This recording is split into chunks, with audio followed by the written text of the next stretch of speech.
Hey yo, j'espère que vous allez bien, on se retrouve aujourd'hui pour une nouvelle vidéo parce que je vois des choses sur internet qui sont vraiment très graves et qui concernent la K-pop et j'ai vraiment envie d'en parler avec vous. Et j'estime que moi devant ma caméra, je peux vous faire un petit message de prévention sur ça et c'est pour ça que je fais la vidéo.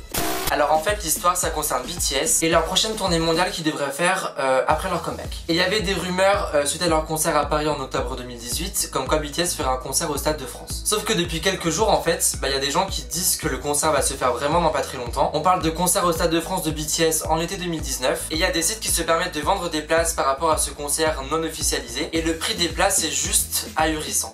Alors déjà qu'on soit clair, BTS qui passe au Stade de France c'est vraiment qu'une rumeur. Le Stade de France en lui-même a dit sur Twitter qu'il n'y avait aucune information par rapport à ça et il y a vraiment rien d'officiel. Mais du coup en fait il y a des sites qui vont vendre des places par rapport à ce concert qui n'existe pas encore et dont on ne sait même pas si ce concert va exister un jour. Et ce qu'ils vous disent c'est qu'ils vont réserver une place quand le concert sera officialisé et dans le prix que vous allez payer, vous payez le prix de la place et le prix des frais de gestion. Les frais de gestion c'est la partie qui va revenir au site et c'est juste un truc de malade. C'est pas genre 5 euros, 10 euros ou 15 euros, c'est pratiquement 50 euros. Et pour moi tout ce business c'est un petit peu de l'arnaque parce qu'on a même pas les prix des places officielles et ça veut dire que la fausse que tu auras payé 309 euros par exemple, et elle en vaudra même pas 150. Je dis un prix au hasard mais je sais que pour BTS c'était 200 euros la fausse à Paris si je me souviens bien. Et c'est ça le problème, c'est vraiment de la spéculation par rapport à un prix de base qui n'existe pas. Et ils font leur business sur ça, ils vendent des places qui n'existent même pas et c'est vraiment un problème.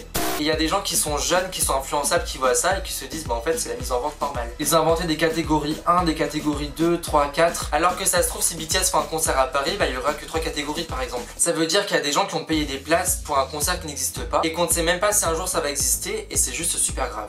Achetez vos places que sur des sites de vente qui sont fiables. Je pense à la Fnac, Ticketmaster, Digitic. Et n'achetez pas vos places pour un concert qui n'est même pas officiel parce que les sommes qu'ils demandent c'est juste un truc de fou, genre 300 euros la fausse mais c'est juste hors de prix. Et ça se trouve tout ça c'est qu'une arnaque et vous verrez jamais votre argent revenir. Et heureusement il y a des gens qui dénoncent ces pratiques et qui envoient des mails au label coréen. C'est ce que Geek Station a fait, c'est ce que moi j'ai fait également et je vous invite vraiment tous à le faire. Vraiment les gens faites attention à tout ça et vous laissez pas avoir dans des trucs d'arnaque comme ce genre.